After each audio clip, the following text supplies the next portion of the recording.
శ్రీమాత్రే నమ. జయ గురు దత్తాత్రేయ నమ.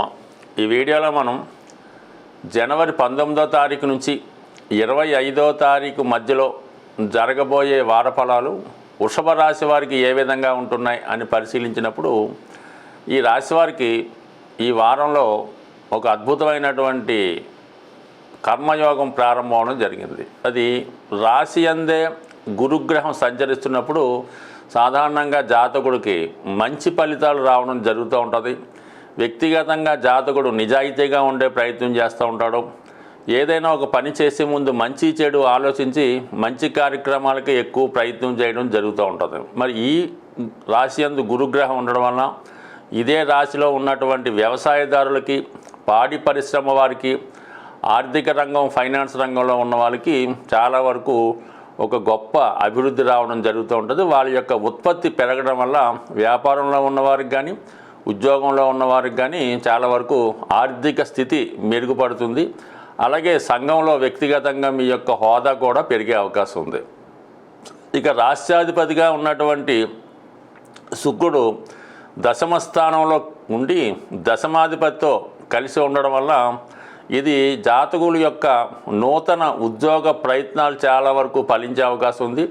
ఇది ఈ రాశిలో ఉన్నవారు ఏదైనా కొత్తగా వ్యాపారం ప్రారంభిద్దాం అనుకున్న వాళ్ళకి ఈ గ్రహస్థితి చాలా అనుకూలంగా ఉంది. ఒక విధంగా మీరు వ్యాపారం ప్రారంభించడానికి కావాల్సినటువంటి ధనం కూడా ఆర్థిక సంస్థల ద్వారా లభిస్తుంది.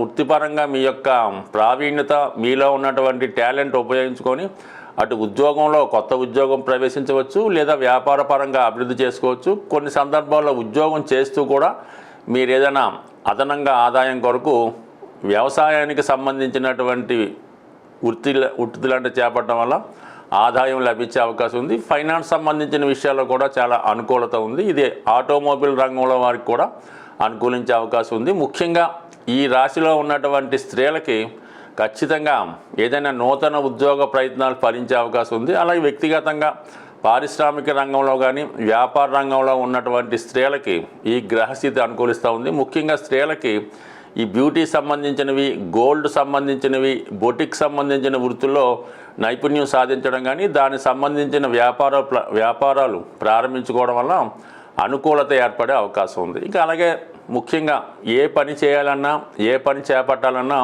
అటు కుటుంబ సభ్యుల సహకారం ఉండాలి, అలాగే ఆర్థిక సహకారం ఉండాలి. కాబట్టి దానికి అనుగుణంగా ధనాధిపతిగా ఉన్నటువంటి బుధుడు అష్టమ స్థానంలో సంచరించడం వల్ల మీకు ఆకస్మిక ధనలాభం రావడం కానీ, లేదా మీకు ఏదైనా చిట్ ఫండ్స్ ద్వారా కానీ, ఇన్సూరెన్స్ ద్వారా కానీ, లేదా మీ పుట్టింటి వారి యొక్క సభ్యుల సహకారంతో కానీ మీ యొక్క ఆర్థిక అవసరాలకు, అలాగే వ్యాపార అవసరాలకు, కుటుంబ అవసరాలకు తగినటువంటి ధనం సమకూరే అవకాశం చాలా బలంగా ఉండడం జరిగింది. ఇక భాగ్యస్థానంలో రవిగ్రహ సంచారం మీ యొక్క తండ్రి గారి యొక్క ఇన్ఫ్లుయెన్స్ మీ యొక్క వృత్తిపరమైన అభివృద్ధికి కారణమవుతుంది.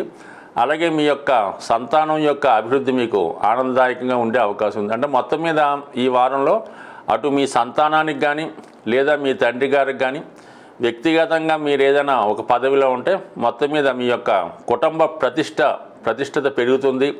అనూహ్యంగా ఒకరికి మంచి హోదా లభించే అవకాశం ఉంది. ఓవరాల్గా మరి గ్రహాలు స్థితి మీకు ముఖ్యంగా ఈ వృషభ రాశి వారికి అనుకూలమైనటువంటి గ్రహాలైనటువంటి బుధ, శుక్ర, శని గ్రహాలు అనుకూలతగా ఉండడం, మరి గురువు రాశిలో ఉన్నప్పుడు ఎలా ఉంటుందంటే ప్రతి విషయాన్ని కూడా ఏ పని చేపట్టినా కూడా జాతకుడికి అనుకూలంగా మారి దానితో పాటు దైవ బలం కూడా తోడవడం వల్ల జాతకుడు ఉన్నత స్థాయి విలువలు సాధించే అవకాశం ఉంది. లాభస్థానంలో ఉన్నటువంటి రాహుగ్రహం కూడా మీకు అటు విదేశ మిత్రుల నుంచి కానీ, విదేశ సంస్థల నుంచి కానీ, పెద్ద బడా పారిశ్రామికవేత్తల సహకారం మీకు సంపూర్ణంగా లభించే అవకాశం ఉంటుంది. అలాగే విదేశంలో ఉన్నటువంటి స్నేహితులు మీ యొక్క అభివృద్ధికి చాలా వరకు కారణం అవుతూ ఉంటారు. అయితే ఈ సందర్భంలో ఫైనాన్స్ విషయంలో మాత్రం జాగ్రత్తగా ప్లాన్ చేసుకోవాల్సి ఉంటుంది.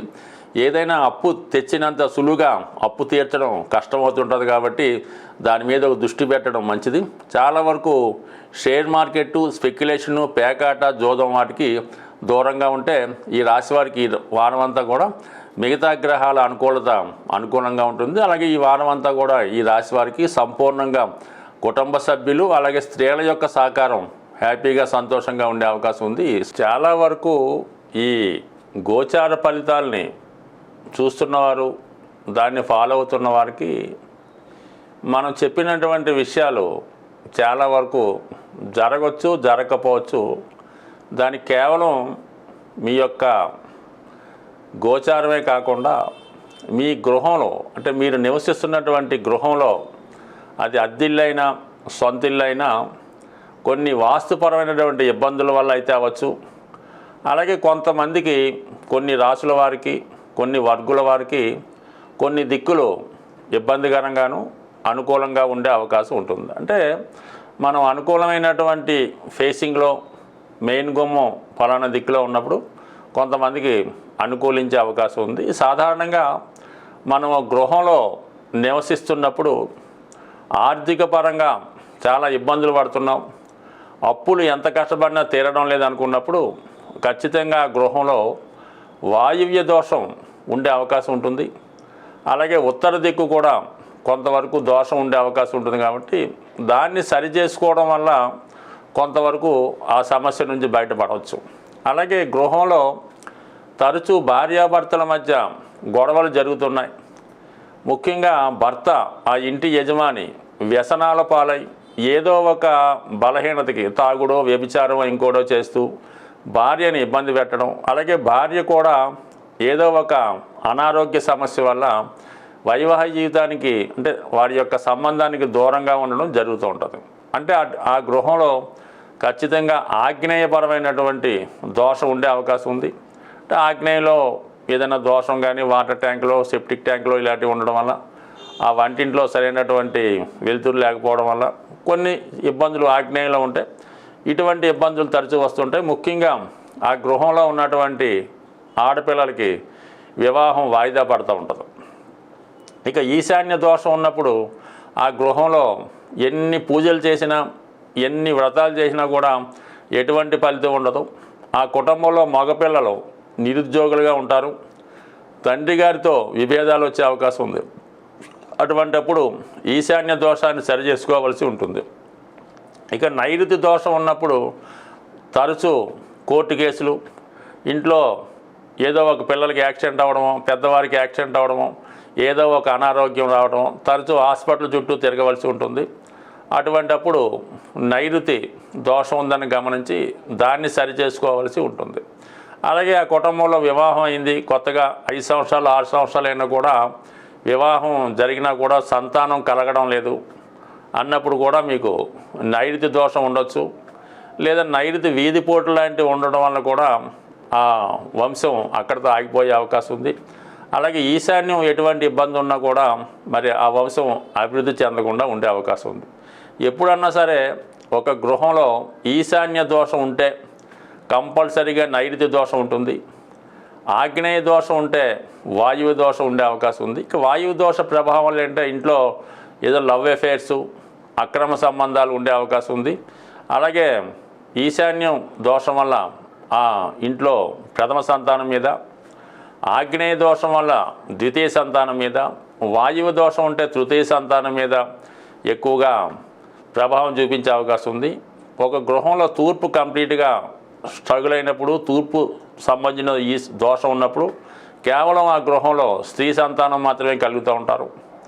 అలాగే ఉత్తర దిక్కు ఏమాత్రం వాస్తుపరంగా ఇబ్బందులు ఉన్నా, టాయిలెట్స్ వంటి ఉన్నా కూడా మరి ఆర్థికపరమైన సమస్యలు, అలాగే ఆ కుటుంబ యజమానురాలకి, స్త్రీకి ఏదో ఒక అనారోగ్య సమస్య, ముఖ్యంగా పిల్లలు నిరుద్యోగులుగా ఉండడం, ధనం సంపాదించకపోవడం, ప్రతి విషయానికి కూడా ఆ కుటుంబ పెద్ద మీద ఆధారపడి ఉండడం, ఏదైనా వాస్తుపరమైనటువంటి దోషాలు చాలా వరకు జాతకుడి మీద ప్రభావం చూపిస్తూ ఉంటాయి. జాతకుడి యొక్క దశ బాగున్నంతకాలం వాస్తు పెద్దగా ఏమీ ఇబ్బంది పెట్టదు.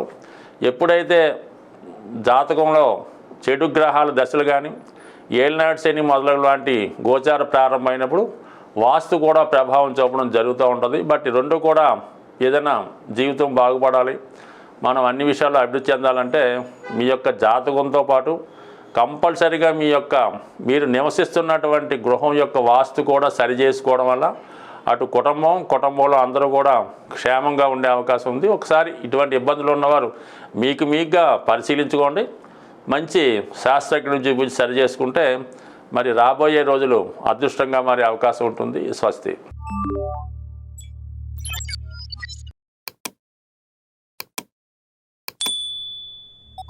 you